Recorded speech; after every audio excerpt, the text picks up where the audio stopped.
రక్తదానం చేయడం వల్ల ముగ్గురుకు ప్రాణదానం చేసిన వారమవుతామని రెడ్ క్రాస్ సంస్థ రాష్ట్ర అధ్యక్షులు వైడి రామారావు పేర్కొన్నారు.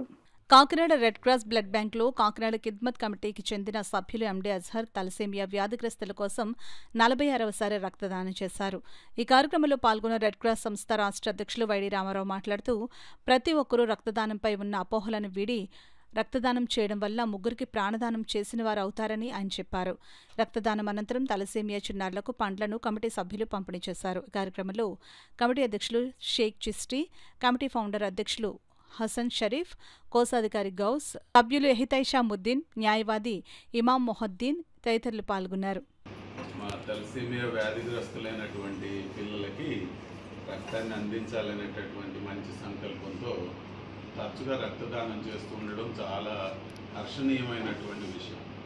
చాలామందికి అపోహలు ఉన్నాయి. రక్తదానం చేస్తే ఏదో బలహీనత వస్తుందేమో, ఏమైనా ఇది అవుతుందేమో అని.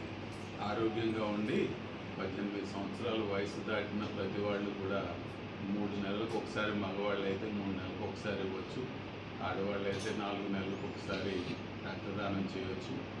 ఆ విధంగా చేయడం వలన ఒకరి రక్తదానం ముగ్గురికి ప్రాణదానం అవుతుంది. అది మరి రెడ్ బ్లడ్ సెల్స్ ద్వారా కానీ, ప్లేట్లెట్స్ ద్వారా కానీ, ప్లాస్మా ద్వారా కానీ వేరొకరికి ప్రాణదానం చేసినట్లు అవుతుంది. అది ఎవరు ముందు గుర్తించి రక్తదానం చేయడం మొదలు పెడతారో వారి జీవితం ధన్యమవుతుంది. 46 సార్లు చేయడం అనేది చాలా అభినందించదగినటువంటి విషయం. అజహర్ని రెడ్ క్రాస్ తరఫున సంపూర్ణంగా వారి ఆయురారోగ్యాలు చక్కగా ఉండాలని అభిలషిస్తూ వారికి శుభాకాంక్షలు తెలియజేస్తాను.